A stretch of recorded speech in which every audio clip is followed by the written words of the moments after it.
Well, hello viewers and welcome back to the channel and your weekly roundup of quite interesting techniques from the world of cycling. This week including some crazy lightweight pedals, new tyres, new saddles, new faster wheels. Bianchi have teased a new endurance road bike and Ribble have a fantastic cheap road bike just launched. But let's start with a hot scoop from the Tour de France. Because Merida have what appears to be a brand new Reacto Aero race bike in development. I was at the Grand Depart in Lille for a few days before the race actually started, and while going around the team trucks and team hotels, spotted what appears to be a brand new Aero race bike. Most of the team were on the regular, the current Reacto, the company name for their Aero race bike, but there were a few riders on what appears to be a new version. No details from the company yet, of course, but the bike looks ready to race. It's been raced, so it must be pretty close to a launch. Now, Merida are a massive company. They make bikes for lots of brands like Specialized.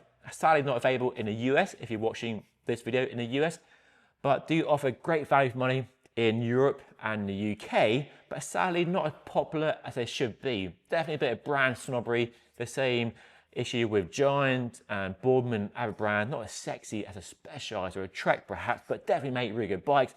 And this new version looks pretty hot. Visually, the new bike retains the same overall shape and profile as the current model, but there are a few small changes, mainly around the head tube, crown, down tube, intersection junction with a new sort of crease from the bottom of the crown above the fork into the down tube.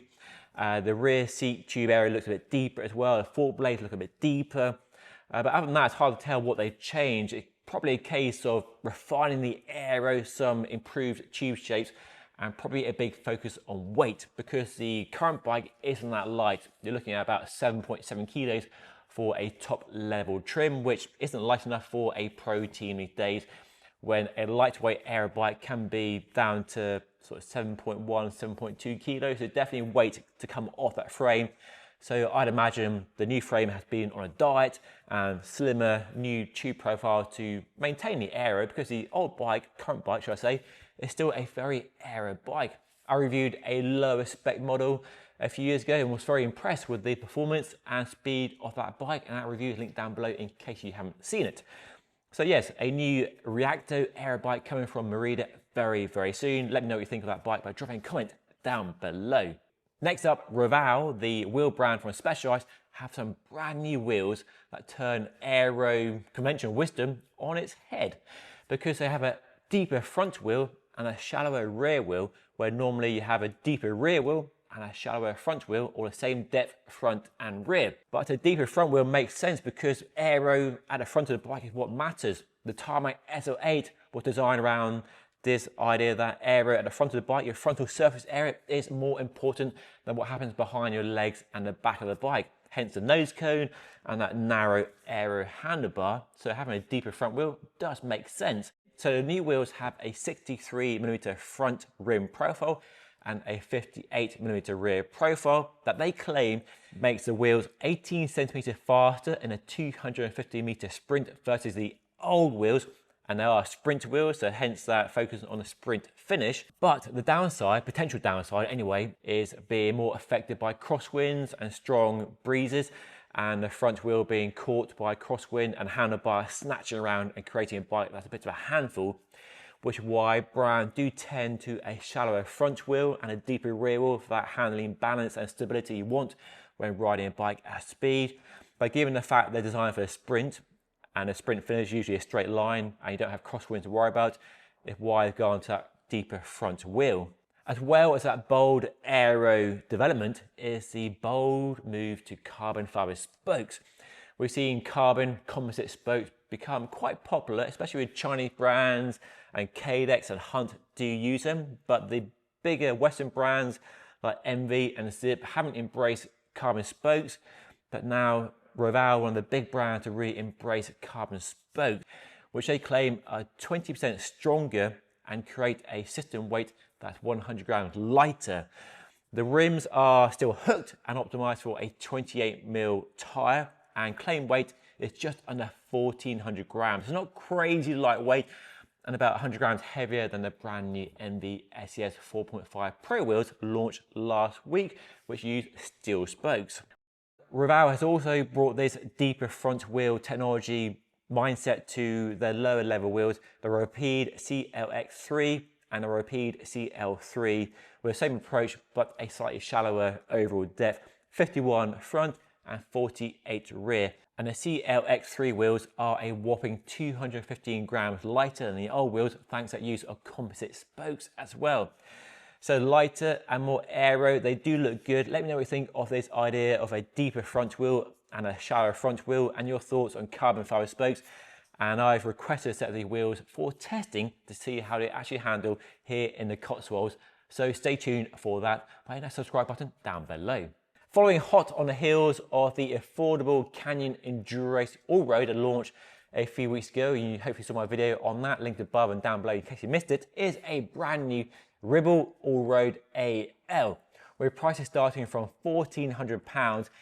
This looks a fantastic option if you're buying your first road bike or your second road bike and you want a lot of performance for not a lot of cash. I mean, it's still a lot of money, but it's a lot cheaper than the 10 grand bikes that are very common and talked about a lot these days, especially here on the channel. So it's an aluminium frame endurance road bike modeled on their carbon fiber bikes but using aluminium, 70-75 aluminium with a claimed frame weight of 1,600 grams. So yeah, not crazy lightweight, not carbon fiber, but it's a lot cheaper.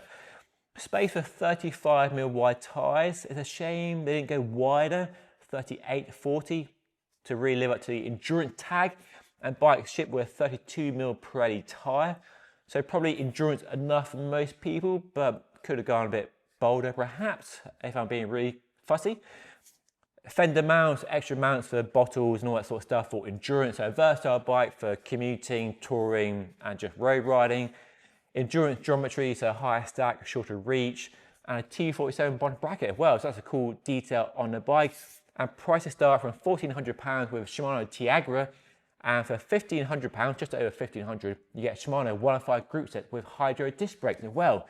So that's a really well-spec bike for the money, and hopefully a bike I can get to review in the near future, although Ribble don't seem to like me much, so I wouldn't hold your hopes on that happening, but I'll try my best, because I'm keen to refocus and put the spotlight on bikes that offer good performance for not a lot of cash, like that Canyon, like the Ribble, and like that Boardman the other day, which I shared with you. I think that's an exciting bike, probably not as glamorous and exciting as all the carbon super bikes, but if you're on a budget and want a decent bike, yeah, it does look like a good option.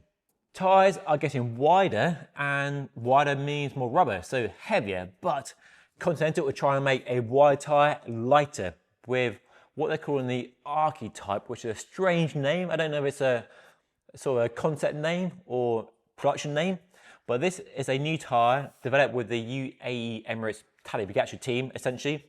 It's a 30mm wide tyre, only one width, and designed to be a lighter version of the GP5000 STR tyre. So basically giving the team the 30mm wide tyre they are using on the flat stages for roll resistance benefits, but lighter by a small amount. And they claim it's 35 grams lighter. So 35 grams on a tyre, not to be sniffed at. And I suspect they're not saying where the saving coming from. It has the same tread pattern, the same tread compound. I suspect the reason the tyre is lighter is the removal of the puncture protection band they put in the GP5000, because the team arguably don't need that. They have spare wheels, spare bikes, not designed to be as durable as the tyre for the consumer needs it to be. So they saved 35 grams on a tyre. And that tyre weight compared to the 28mm GP5000 TTTR, the time trial tyre that's very popular in the pro peloton, is 252 grams.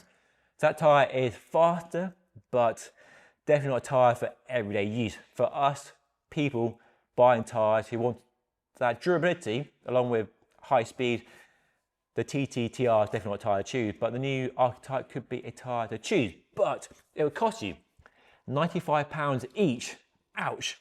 But limited edition, so not going to be made in fast numbers. Whether it's a limited edition run and once they're gone, remains to be seen. But it does strike me as a tyre they've made just for the team And to keep the UTI happy with that rule around stuff being available to buy for our consumers, they put out a limited edition run and price it accordingly. So not a tyre designed for consumers, designed to be a price-focused tyre designed for the pros essentially. But yeah, interesting to see the 30mm wide tyre being popular with the pros and the weight coming down. But hopefully you might see some of the technology from the tyre being rolled out with a new GP 6000 STR in the future, perhaps, who knows. Next up, Specialized has a brand new S-Works Power Evo saddle. The first big update to 3D printed saddle since it first came out in 2019, which wasn't that long ago, but it seems like ages, it feels like ages anyway. And since then, 3D printed saddles have become really popular. They're Specialized, Physique, Italia, and lots of others, and the prices are generally coming down, and there are cheaper alternatives available as well, as you might know from watching the channel over the last few months.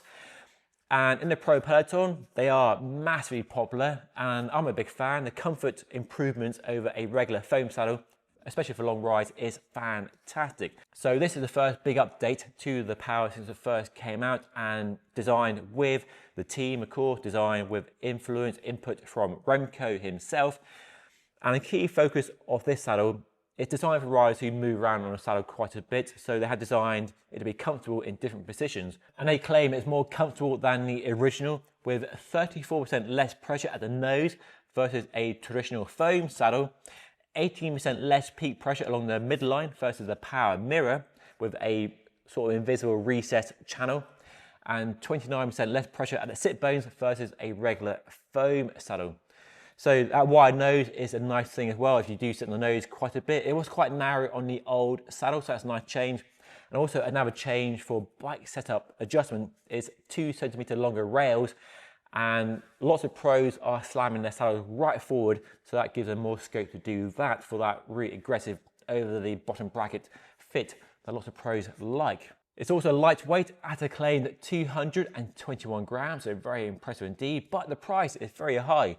That's £380, so definitely top end money. It's a pro saddle designed for the pros, but Specialized does offer cheaper models further down the range with kind of alloy rails, tie rails to keep the price down. But yeah, interesting to see how the saddle has evolved since it first came out, and I can't wait to try it to see how it compares to the original. It sounds like Italian bike brand Bianchi will be launching a brand new Infinito endurance bike early next year. They sent out an email recently with loads of updates about their sort of company direction and future plans, and there was some information on a new Infinito. They haven't really given much away. The fact they're launching one is kind of exciting, giving us a timeline, spring 2026, and alluded to it being a new model with updated geometry and performance designed for riders who demand both comfort and maximum efficiency. So the Infinito CV back in 2013, which I reviewed for RoCC, was one of the sort of early breed of endurance bikes, designed at a time when endurance bikes were being used in the cobbled classics like Tour of Flanders and Paris-Roubaix, and it really was a case of race on Sunday, sell on Monday. And back when 28mm tyres were at the sort of wide end of wide, and it was a bike that rode really well with good comfort for the time. And they used a really interesting technology called countervail, a special layer of vibration damping material in the carbon layup itself to give a smooth ride. And it sounded like a gimmick, but it really did work, and it delivered a smooth ride and a very sporty, agile bike too.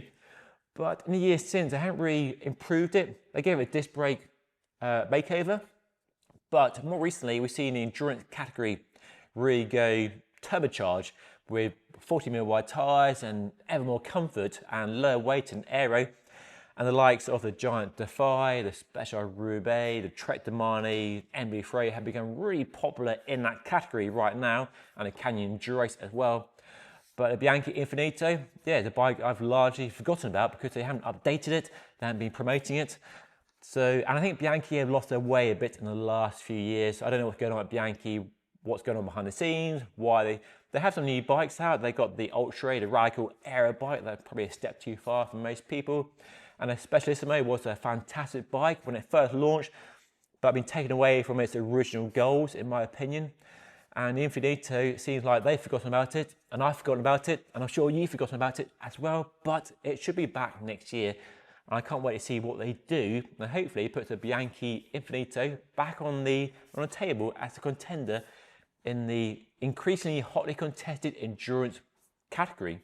Now, talking of weight savings, there's a new pedal from an Austrian brand that was shown at Eurobike. They showed it last year, but this year they had a refinement, and it's a really interesting pedal that hopefully I'll get my hands on very soon, because it's designed to be as light as possible, and they claim the pedal is 58 grams, and when you include the cleats, the whole system weight is 220 grams. So a lot lighter than Shimano Look, Time and Speed Play. And a key feature, a key selling point of the pedals is not only how lightweight they are, but a 360-degree click-in system. With a Shimano, you have one side to engage, and you have to sort of flip the pedal over to engage. And with Speed Play, which I use, you have two sides, so twice the engagement of the Shimano, and same as a mountain bike, which has two sides. But with this system, you don't have sides. It's a round pedal spindle, essentially. So you don't have to worry about orientating the pedal before you engage. You just clamp your foot down onto the pedal and you're engaged. Bish bosh, Bob's your uncle. Sounds pretty good. So for quick engagement, getting away from the traffic lights very quickly, this pedal system definitely has an advantage. It also looks amazing as well. Just having that sort of enlarged pedal spindle on the bike looks very minimal. Some pedals are quite bulky, but the downside to a small pedal is like Speed Play. All the gubbins are on the cleat. So you have a much bigger cleat because all the retention spring system technology is on the cleat. So the weight and the bulk is on the cleat, not on the pedal. So similar to Speed Play, but much simpler and much lighter as well. I haven't tried the pedals, so remains to be seen how easy clipping in is, if it's much easier than Shimano and Speed Play or more tricky, because it's quite a small target, quite a small pedal to aim for, not as big a target as other pedals which are bigger, of course. On the cleat, you can adjust spring tension and the amount of float, and it's compatible with 3-bolt cleat interfaces on shoes, and they say the stance width can be adjusted with 4 widths available without changing the axle from 52 up to 55. So for tuning your bike fit in, or if you have any special reason you need a different stance width, you can do it with these. Speed Play offer longer, shorter axles. Some companies offer different axles, but most offer one option. So having 4 options gives that customization, especially if you have some bike fit reasons to go narrower or wider. So it is a really interesting concept, and I can't wait to try it and see whether it's better than my favorite system, which is Speed Play right now, and whether it offers enough benefits and improvements over other systems to tempt you away from a system you might prefer. The weight saving does sound very good, and the ease of clicking in sounds very good too, and that stance width adjustment is very cool too. The company has quite modest manufacturing aims for the pedals, so not going to be available in big numbers, and the price will probably reflect that. There's no price yet, but I doubt they'll be cheap. So yeah, really interesting to see if they can really get the pedals out there and grow a bit of an audience for these pedals. But I guess it remains to be seen what they like to use. And once you buy into a pedal system, you stick with it really. Once you're used to Shimano or Speed Play or Look, you sort of stick with what you know. And it's quite hard to go from one pedal system to another, because setting up cleats, and you don't want to risk a knee injury from going from one system to another system. So there is that sort of resistance to trying a new system, but yeah, it does sound pretty exciting. So there we go, a roundup of some of the more interesting tech news doing the rounds over the last few days. Let me know what you think of the things I've mentioned in today's video by dropping a comment down below. And if you want to see some cool tech from the Tour de France, then watch your video right up here.